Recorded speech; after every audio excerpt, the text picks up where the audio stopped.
Chapter 22, Tape 6, July 6th, 1968, Quaker Meeting House, Hartford, Connecticut. Leroy, so much has happened since we first met in Selma. I suppose that it's hard to analyze it all so soon after King's death. Maybe we'll do one more tape in a few months. Leroy Jerome Moten did not respond for a few moments. He apparently knew that he would have to discuss the assassination of his beloved Dr. King, and he appeared to be mustering his emotions. Staring at the mic, as he often did, he finally spoke in a very soft voice. When I heard the news that Dr. King been shot, I was thinking that everything gonna be all right. Nobody can kill him. He probably just wounded, and he gonna be all right. Even after I hear the man on the radio say that Martin Luther King is dead, I still can't believe it. All the time that I was in jail, or out on some back road trying to register people's, or getting beat by some cop, I always say to myself that it's gonna be all right. When I was so scared, and I still had to march right up to some policeman's gun, like we do sometimes, I know that Dr. King do it, even though he's scared, and he gonna help me. Every time that I have to argue with the members of the Panthers, or some of them guys talking about guns, I always tell them what Dr. King say. Now the white man kill him just like they do Jimmy Jackson, Medgar Evers, Schwerner, Goodman, and all the others.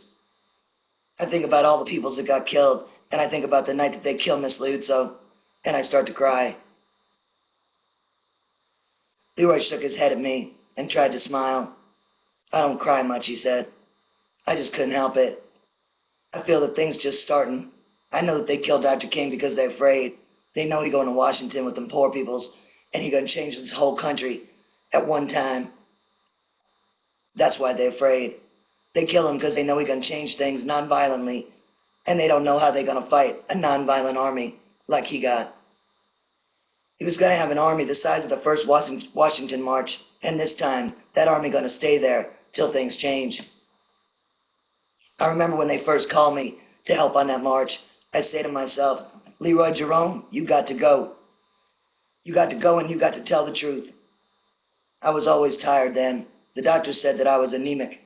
I also worried about them guys from Chicago and them others always talking about burning, gonna try and take over. Again, Leroy looked up at me and tried to smile. Reverend Abernathy, Andy Young, Hosea Williams, Dr. Green, none of them can stop it now. Them guys are gonna be there and start making fun of me again and try to make me join them like they always do. You know, Mr. Truskoff, now that they killed Dr. King, it's hard to stay nonviolent. I'm mad enough to kill a white redneck. I won't, though, because I don't want to kill him. I want to do something better. I want to teach him. There's a long pause of silence on this tape. When Leroy speaks again, his voice is much tighter and higher. I waited until I was sure that I wouldn't cry no more before I called you. The first time you went home. But I was so glad when you called me back because I don't know who to talk to, except my family. Leroy, do you want to go down to Atlanta for the funeral? I'll go with you. No, I don't think so. I think they're going to be bad for poor peoples there and for the children. All the Toms and the politicians and everybody going to be pushing and shoving in front of the cameras. I think that the funeral should be for the family, no matter whose it be.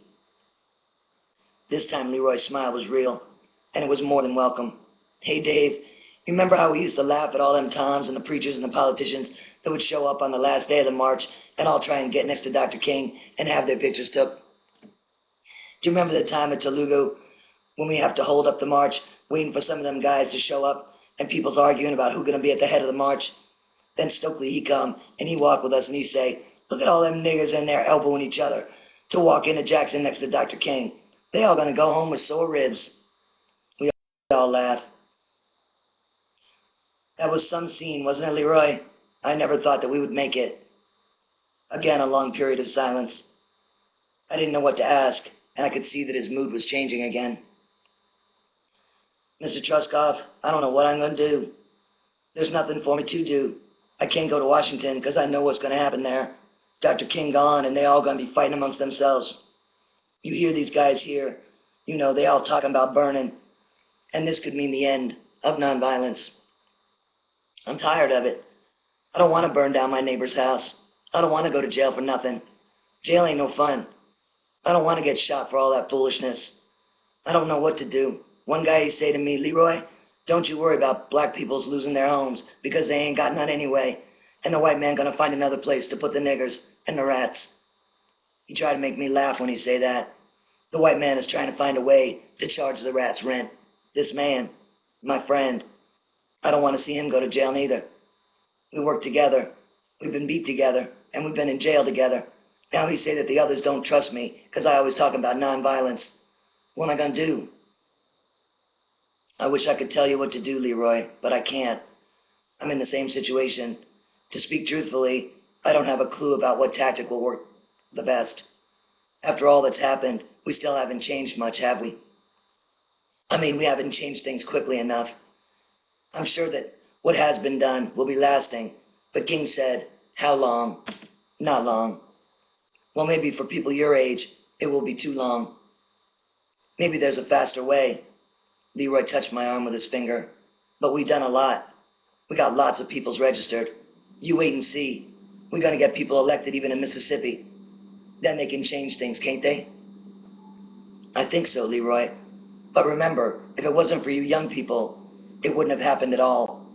I know the newspapers and the books are all about the so-called leaders, but if it wasn't for you young students taking all the risks, they wouldn't have had anyone to lead. Rosa Parks and King were great examples for you, but I do believe that it was the students, both white and black, that brought us this far. When I returned from another trip to the Middle East, I promised myself that I would concentrate on one issue at a time. I was beginning to feel not simply burned out physically, but brained out. I was beginning to recover from the jet lag when I received another phone call telling me that Leroy Moten was in jail again. I thought it was a prank, but I called Reverend Charles Pendleton at the Connecticut Council of Churches. He was the originator of the Connecticut Court Watch program.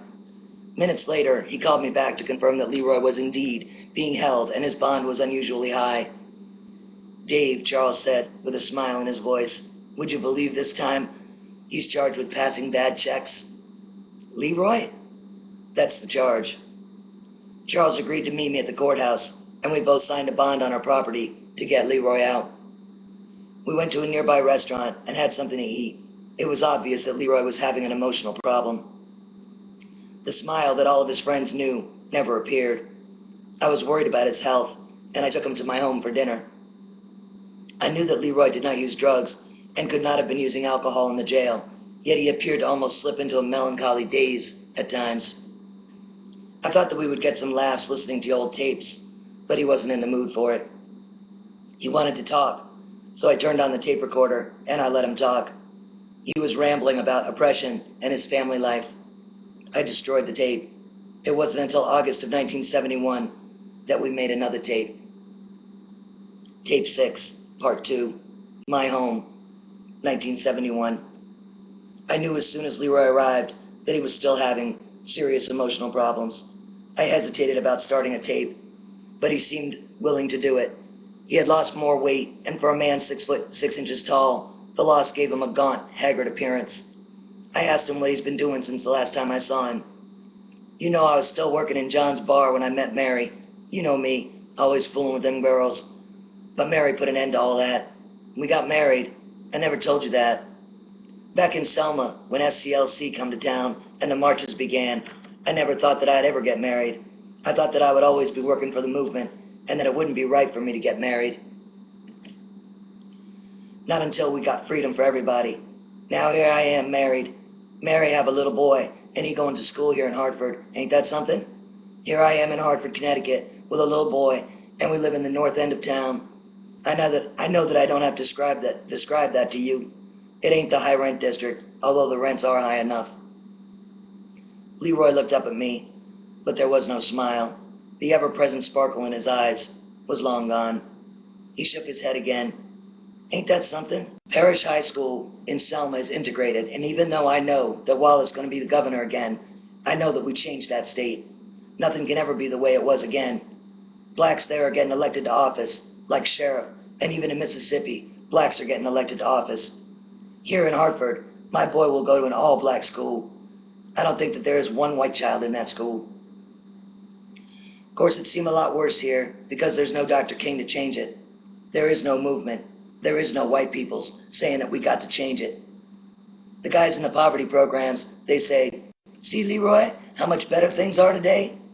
The Panthers all saying, "See, Leroy, I told you that all we got to do is kill off the leaders and there'll be no movement except what they want there to be." Some blacks in the poverty program making lots of money, more than I make in the factory where I work. Lots of times at work, I think about what to do.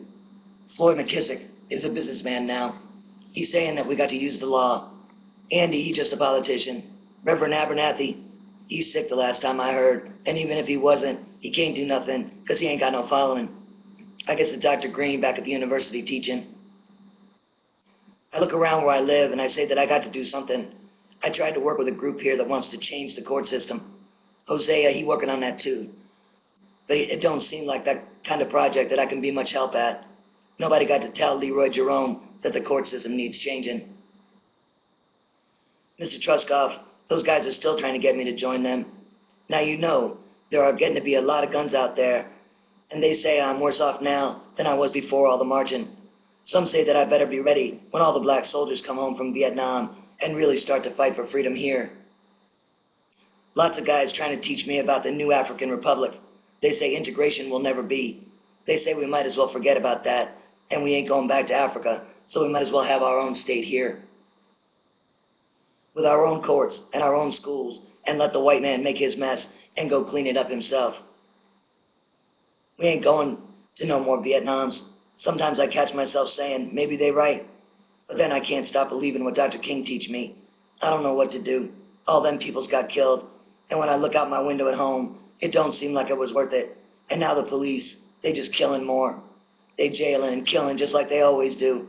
They kill all them Panthers in Chicago. The FBI do that. You know that the FBI knew all the time about who killed Viola Liuzzo, and they let them all walk free. How come? I try to listen to the poverty program guys carrying their briefcases when they come and tell me how much better things are for black people. They say more blacks going to college than ever before. Big cities like Newark got black mayors. I tell them that I know all that, and I feel proud. I think about that all the time and what we done, and I say, Leroy, you helped do that. Then I look around the city and I ask myself, how anything gonna be different when my boy have to go to that all-black school? How anything gonna be different when the police shooting tear gas into the buildings here like they did again last summer? How anything gonna be different when the whites in the suburbs saying, okay, we done all we can, now you leave us be in our all-white towns? We spend all that money on the war on poverty, and more people's on welfare than ever before, else they forced to take them slave jobs. It seems all them high-paid poverty workers today only fight amongst themselves. Leroy, I never asked you about that bad check charge, I said, noticing that he was getting to the point that he wanted to end the tape. I know that the public defender had you plead guilty. I didn't want to interfere, but I could never understand what happened. Seemed like every time the police arrest me, he said with a deep sigh, I lose my job and I got to find a new one. I was working at a department store again, and after they arrest me on that arson charge, you know which one I mean, I really liked that job.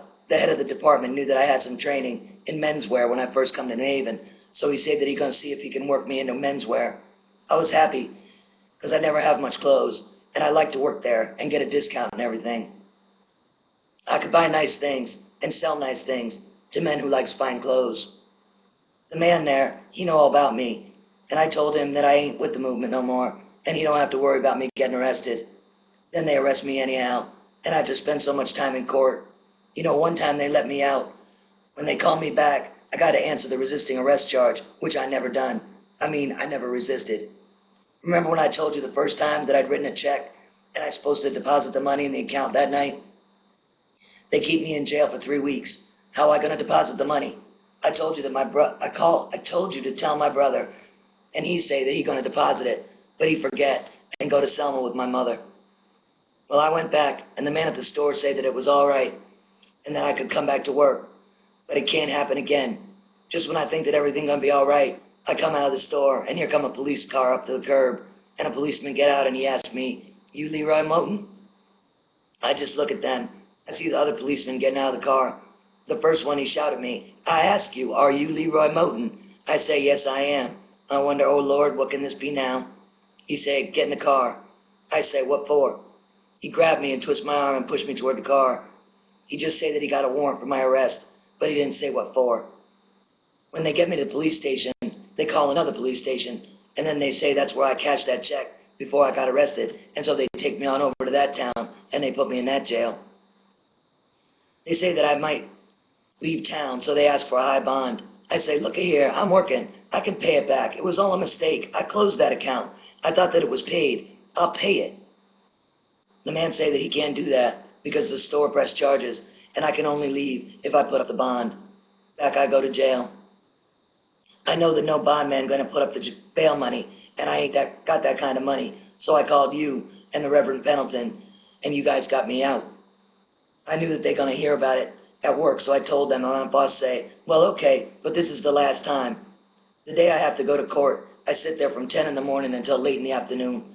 I told my boss that it would only be a couple of hours. They don't call my case that day. They say I got to come back in 1 week. So I have to lose another day, and then I get fired. I can't blame the peoples in the store. The thing is, it makes me so mad, because every time that happens to me, it takes me so long to get another job. I have to draw unemployment or go on welfare, and I hate that.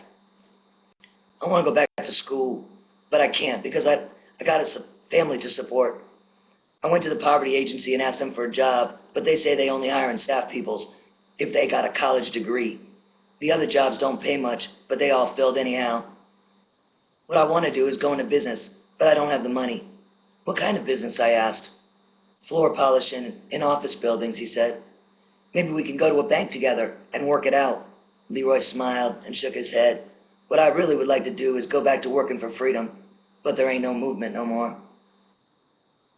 September 1971, McCook County Hospital, Hartford, Connecticut. The receptionist once again pushed the palm of her hand against her forehead. I tell you, Mr. Truskoff, she said like a kindergarten teacher talking to a little child. We have no one by that name here. The only thing close to it is Larry Martin. He's up on the psychiatric floor. But he called me from here. He said that he was at McCook. I said, trying not to lose my patience, can I go up to the psychiatric floor and ask the nurse on duty up there? They'll just get mad and send you back down.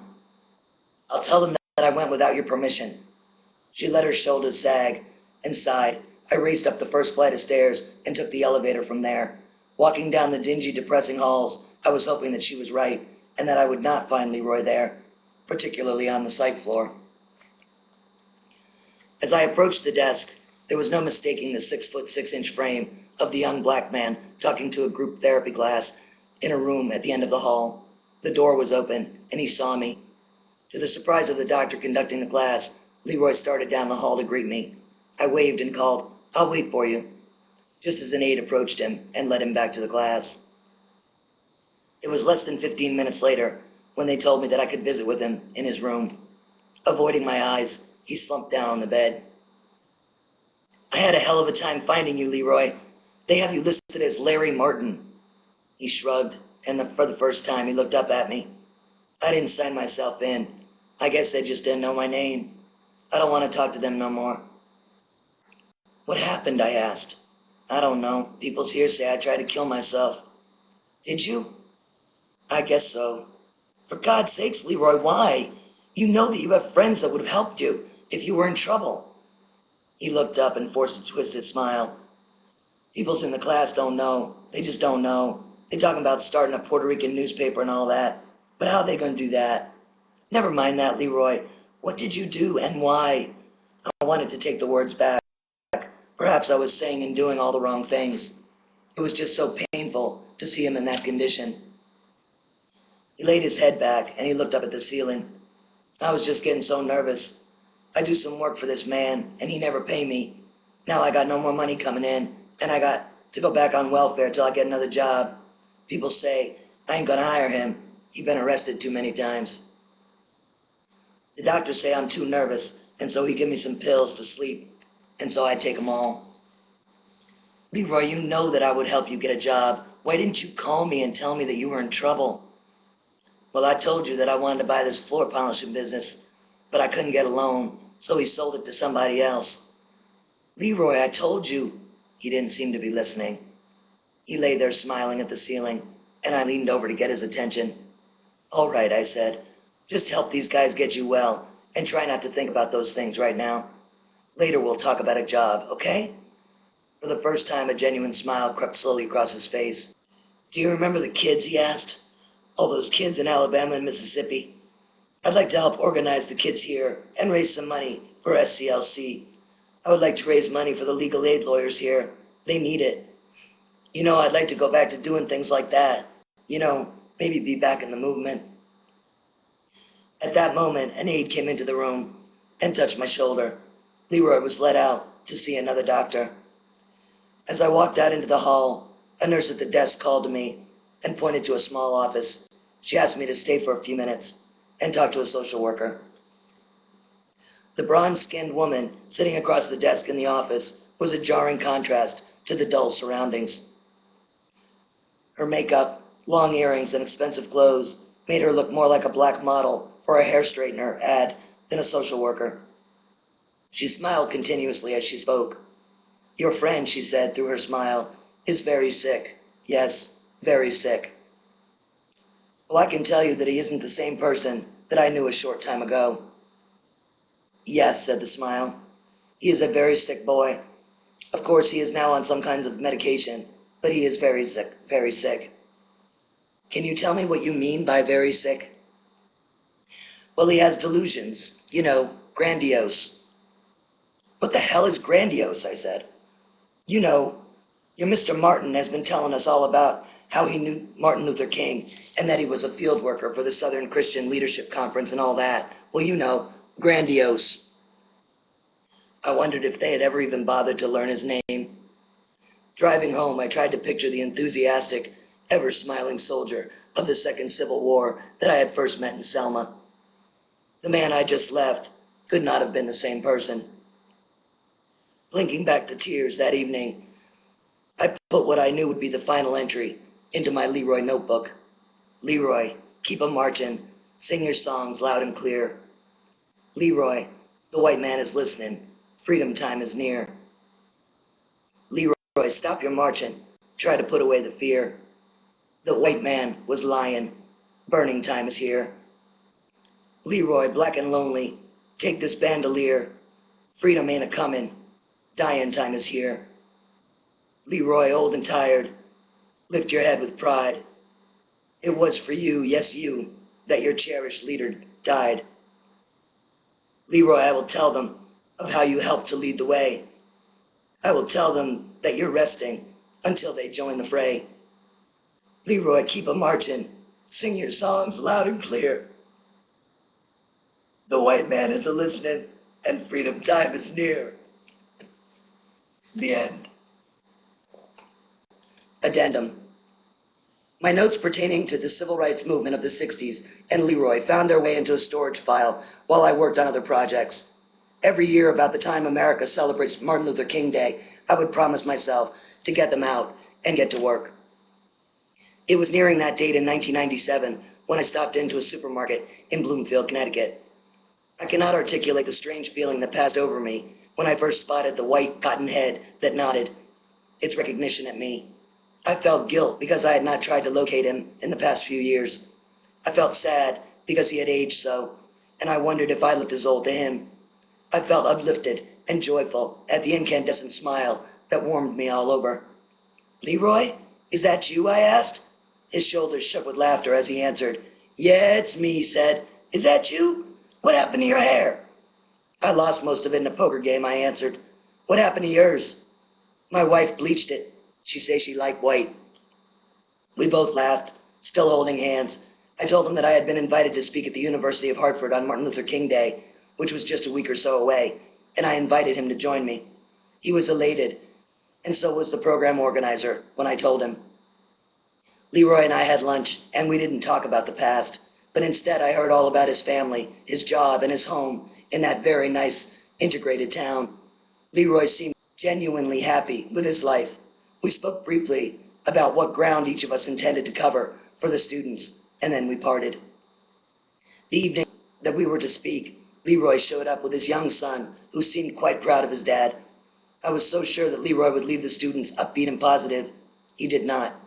Near the end of his talk, he said that he wondered if all the efforts and the suffering of the 60s was all for naught. He spoke of the depressing sights that he sees in the cities and the devastation that drugs are bringing to the lives of young Americans. He mentioned the fact that the FBI knew all the time who had murdered Viola Liuzzo because one of their own paid informers was given permission to go along in the murder car. Yet the FBI did not, and perhaps could not, prevent the murderers from walking out of that Lowndes County courthouse free men. Have we improved the justice system in America, he asked. We both wanted the young students to ponder the question, is America moving ahead, sideways, or backwards in the area of human rights? The students seemed to understand Leroy's attitude. They knew that all of his efforts, and the efforts of all the young civil rights workers in the 60s, were not wasted. If they were, most of them wouldn't be attending a university that had had only 12 black students in the early 60s. They knew that what Leroy was saying was, listen to me, don't let them kill another generation. Get involved and help to speed up the process. America needs you to be involved. The end.